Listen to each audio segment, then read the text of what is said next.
December 1-2 തീയതികളിലായി നടക്കുന്ന ഓർമ്മയുടെ കേരളോത്സവത്തിനുള്ള ഒരുക്കങ്ങൾ അന്തിമഘട്ടത്തിലെത്തി. പരിപാടിയുടെ അവസാനവട്ട റിഹേഴ്സൽ ദുബൈയിൽ പുരോഗമിക്കുകയാണ്. കേരളത്തിന്റെ തനത് കലാരൂപങ്ങൾ ആസ്വദിക്കാനുള്ള അവസരം കൂടിയാണ് കേരളോത്സവം. കേരളത്തിന് പുറത്തെ മലയാളികളുടെ ഏറ്റവും വലിയ കൂട്ടായ്മയാണ് ഓർമ്മയുടെ കേരളോത്സവം. 2 ദിവസങ്ങളായി നടക്കുന്ന ആഘോഷത്തിൽ തിരുവനന്തപുരം മുതൽ കാസർഗോഡ് വരെയുള്ള ജില്ലകളിലെ കേരളത്തിന്റെ തനത് കലാരൂപങ്ങൾ സ്റ്റേജിലെത്തും. 500 വനിതകൾ അവതരിപ്പിക്കുന്ന മെഗാ തിരുവാതിരയോടെയാണ് കേരളോത്സവം ആരംഭിക്കുക. 4 മണി മുതൽ കലാപരിപാടികൾ ആരംഭിക്കും. ദുബൈ അമിറ്റി സ്കൂളിൽ നടക്കുന്ന കേരളോത്സവത്തിന് മുഖ്യമന്ത്രി പിണറായി വിജയനാണ് ഔദ്യോഗികമായി തിരിതെളിക്കുക.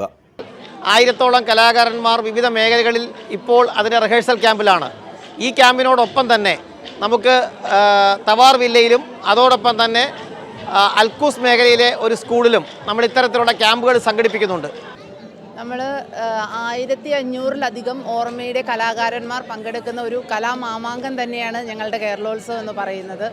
അതിൽ ഒരു 30-ലധികം കലാരൂപങ്ങൾ അല്ലെങ്കിൽ പ്രോഗ്രാമുകൾ ഇതിൻ്റെ ഭാഗമായിട്ട് വരുന്നുണ്ട്. അതോടൊപ്പം തന്നെ ഇത് കൂടാതെ നമ്മളുടെ 100-ലധികം ഉള്ള വാദ്യ കലാകാരന്മാർ ഒരുക്കുന്ന വാദ്യമേളവും അതോടൊപ്പം തന്നെ UAE-യുടെ വിവിധ എമിറേറ്റ്സുകളിൽ നിന്നും അടക്കം പങ്കെടുക്കുന്ന 500-ലധികം വരുന്ന വനിതകൾ അണിയിച്ചൊരുക്കുന്ന മെഗാ തിരുവാതിരയും ഇതിൻ്റെ ഭാഗമായിട്ട് അരങ്ങേറുന്നുണ്ട്. ഒപ്പന അഥവാ തിരുവാതിര, മെഗാ തിരുവാതിരയാണ് നമ്മുടെ കേരളോത്സവത്തിൻ്റെ ഫസ്റ്റ് ഡേ 1-ാം തീയതി നടക്കാൻ പോകുന്നത്. 500-ൽ പരം വനിതകൾ അണിനിരത്തുന്ന തിരുവാതിരയാണ് നടക്കാൻ പോകുന്നത്.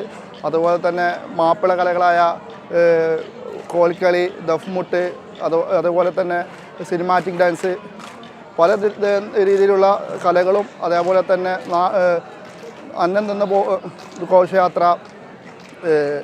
കേരളത്തിൻ്റെ തിരുവനന്തപുരം മുതൽ കാസർഗോഡ് വരെ ഉള്ള എല്ലാ കലാരൂപങ്ങളും നമ്മൾ ഈ കേരളോത്സവത്തിൽ അണിനിരത്തുന്നുണ്ട്.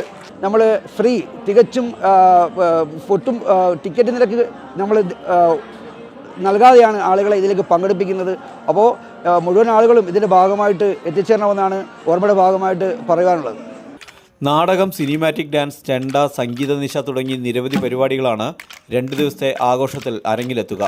1 മാസത്തിലേറെയായി ഇതിനായുള്ള പരിശീലനത്തിലാണ് ഓർമ്മയിലെ അംഗങ്ങളും കലാകാരന്മാരും. നന്നായി പോകുന്നു. ഇതുവരെ കുഴപ്പമില്ലാതെ സ്റ്റേജ് കയറാനുള്ള രീതിയിൽ തയ്യാറായി നിൽക്കുന്നു.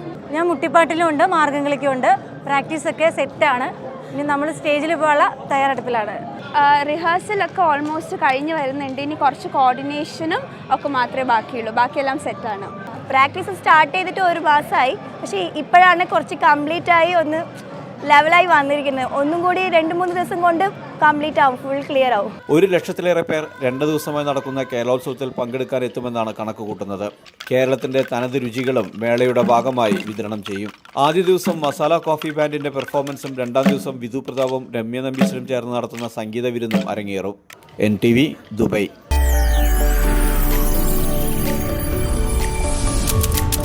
NTV UAE to the world.